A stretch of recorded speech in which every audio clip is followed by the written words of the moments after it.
आज अपने जन्मदिन पर अपना देहदान रोटरी क्लब को समर्पित करती हूँ अपनी इच्छा से।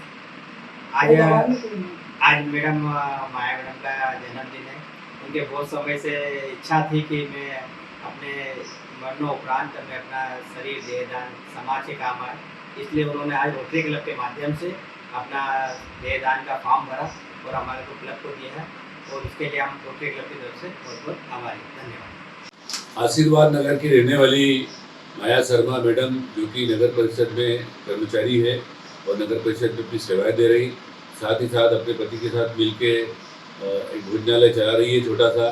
तो ये सेवा कार्यों में अग्रणी है और आज इन्होंने अपने जन्मदिन के अवसर पर देहदान का संकल्प लिया और देहदान का फॉर्म भर के रोटरी क्लब को वो फॉर्म समर्पित किया है कि आगे ये पहुंचा दे, और जब भी इनकी देह जब मृत्यु हो तब वो समाज के कार्य। चैत्र नवरात्रि के पावन अवसर पर धामनोद नगर की निवासी माया शर्मा ने अपने जन्मदिन को एक खास और प्रेरणादायक रूप देते हुए देहदान का संकल्प लिया। रोटरी क्लब धामनोद के अध्यक्ष एवं एडवोकेट विनोद डोंगले और कोषाध्यक्ष प्रकाश राठौड़ की प्रेरणा से उन्होंने रोटरी क्लब धामनोद एक्टिव के माध्यम से देहदान का फॉर्म भरकर ये महत्वपूर्ण निर्णय लिया। इस दौरान रोटरी जिला सचिव विकास पटेल और रोटरी क्लब धामनोद के प्रथम महिला मधु डोंगले भी उपस्थित रही। देहदान को आधुनिक युग का महादान माना जाता है, क्योंकि ये मृत्यु के बाद मानवता की सेवा करने का एक निस्वार्थ संकल्प है।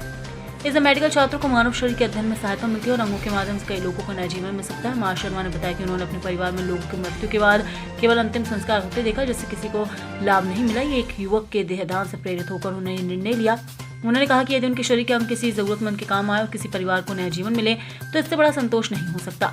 नगर परिषद में कार्यरत माया शर्मा सामाजिक कार्य में सक्रिय हैं और अपने पति के साथ छोटा भोजनालय भी चलाती हैं। उनका एक कदम समाज के लिए प्रेरणादायक है। ये आज जो आपने रोटरी क्लब के माध्यम से देहदान किया, इसके लिए आप प्रेरणा आपको कहाँ से मिली? मुझे प्रेरणा ये मिली कि जैसे मेरे घर में भी बहुत लोग मरे, लेकिन उनकी देह को जला के नष्ट किया गया, उसका कोई उपयोग तो हुआ नहीं। जलाया और उन्हें नर्मदा या कहीं पे भी विसर्जन किया गया, हरिद्वार वगैरह जहाँ भी। तो मुझे ऐसा लगा कि अपने शरीर को किसी अगर व्यक्ति को काम आता है या अपने मरने के बाद किसी 4-5 व्यक्ति को उस चीज़ों का उपयोग होता है, तो उससे मुझे ये प्रेरणा मिली कि अभी जैसे वो एक राणा करके लड़का था, उसकी पूरी बॉडी और देहदान दिया गया। बस उसे देख के बस मेरे भी मन में यही हुआ कि मैं भी अपनी बॉडी दान करूं, ताकि किसी 5 परिवार के किसी का वंश जैसे खत्म होने वाला हो तो मेरी वजह से उनका वंश आगे चले और हमेशा मेरी जो चीज़ें उनके शरीर में आत्मविश्वास रहे। मेरे को भी ऐसा लगे कि नहीं, मेरे भले मैं मर गए लेकिन मेरी चीज़ें जीवित है, उन लोगों को फ़ायदा हो उस चीज़ों का, उनके माता पिता को फ़ायदा हो, किसी बच्चे को अगर कुछ होता है तो मेरी देहदान, मेरी आंखें, मेरी जो भी किडनी वगैरह जो भी किसी परिवार के बच्चे के वंश को मिलेगा तो मुझे बहुत अच्छा लगेगा। धन्यवाद। धामनोद समाचार की सभी वीडियोस पाने के लिए हमारे चैनल को भी सब्सक्राइब करें, साथ ही पास में बने हुए बेल आइकन पर प्रेस करो और नोटिफिकेशन पर क्लिक करें, ताकि सभी वीडियोस के नोटिफिकेशन आप तक तुरंत पहुंच पाए। आप हमें फेसबुक पर भी फॉलो कर सकते हैं।